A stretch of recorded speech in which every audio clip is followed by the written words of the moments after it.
تھوڑا سا خاموشی برقرار رکھیں، آپس کی باتیں نہ کریں. آپ سکوت برقرار رکھیں گے تو انشاءاللہ کہنا بھی آسان ہوگا اور وقت بھی ہمارا صحیح طریقے سے استعمال ہوگا. اور یہاں جو طلبہ بیٹھے ہیں ان سے بھی گزارش ہے کہ اگر پرسکون بیٹھ سکتے ہیں تو بیٹھے رہیں. اندر والی بہنوں سے پھر ایک مرتبہ گزارش ہے کہ تھوڑا سا خاموشی کا مظاہرہ کریں. آپ حضرات کا زیادہ وقت نہیں لیا جائے گا، انشاءاللہ ایک 15 سے 20 منٹ میں بات مکمل ہوگی. الحمدللہ الحمدللہ کفا وسلام علی عبادہ الذین اصطفی.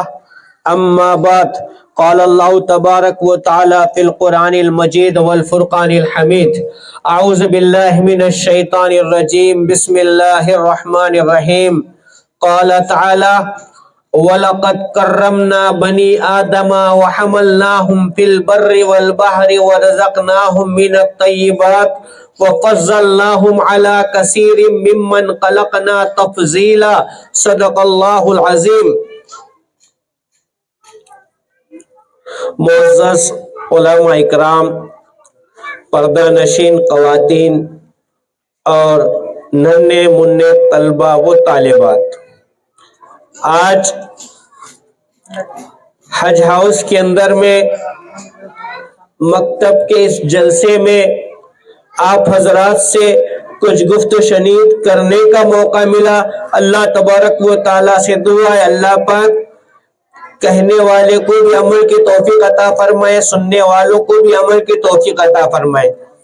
میں نے جو آیت کریم آپ حضرات کے سامنے تلاوت کی، اس میں اللہ تبارک و تعالیٰ یہ ارشاد فرماتے ہیں کہ وَلَقَدْ كَرَّمْنَا بَنِي آدَمَ، ہم نے اعزاز سے نوازا بنی آدم کو، آدم کی اولاد کو. وَحَمَلْنَاهُمْ فِي الْبَرِّ وَالْبَحْرِ وَرَزَقْنَاهُمْ مِنَ الطَّيِّبَاتِ. اللہ تبارک و تعالیٰ کا احسان ہے، اللہ تبارک و تعالیٰ نے حضرت انسان کو پیدا کیا اور حضرت انسان کو پیدا کرنے کے بعد اللہ پاک نے علم سکھایا. جناب رسول اللہ صلی اللہ علیہ وسلم غار حرا کے اندر میں موجود ہیں، جبرائیل امین آئے، پہلی مرتبہ تشریف لائے، پہلی وحی آسمان سے آ رہی ہے اور اس میں یہ ارشاد ہوتا ہے اقرا بسم ربک الذی خلق، کہ پڑھو اپنے رب کے نام کے ساتھ جس نے آپ کو پیدا کیا. اللہ کا جو نام ہے، اللہ کے نام میں ایک تاثیر ہوتی ہے. اللہ کو پہچاننے والے بنے اور جس علم کو پڑھنے کی ترغیب دی گئی ہے یہ وہ علم ہے جس سے بندہ یہ جانے کہ میرا رب اللہ ہے. یہ وہ علم ہے جس سے بندہ یہ پہچانے کہ مجھ کو پالنے والا اللہ ہے، مجھ کو رزق دینے والا اللہ. کیونکہ اگر اللہ کا یقین دل سے نکل جائے گا، اور ایسی تعلیم کسی بھی کام کے نہیں، بلکہ کسی نے یہ کہا کہ اللہ سے ڈرے تو تعلیم بھی فتنہ، لاگ بھی اولاد بھی لاگ بھی فتنہ، ناحق کے لیے اٹھے تو شمشیر بھی فتنہ، شمشیر کیا نعرہ تکبیر بھی فتنہ.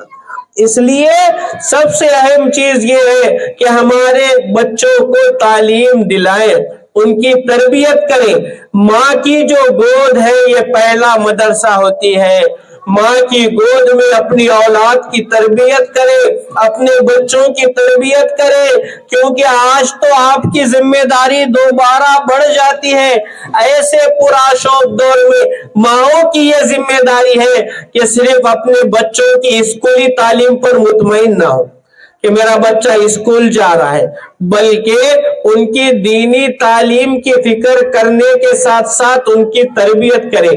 اور تربیت کس طریقے سے کی جاتی ہے؟ تربیت کرنے کے لیے سب سے اہم چیز ہوتی ہے پریکٹیکل کرنا. گھر کا جو ماحول ہوتا ہے وہ ماحول بچے کے اوپر اثر انداز ہوتا ہے. عام طور سے جو لڑکا ہوتا ہے، بچہ ہوتا ہے، وہ اپنے باپ کو اپنا آئیڈیل سمجھتا ہے.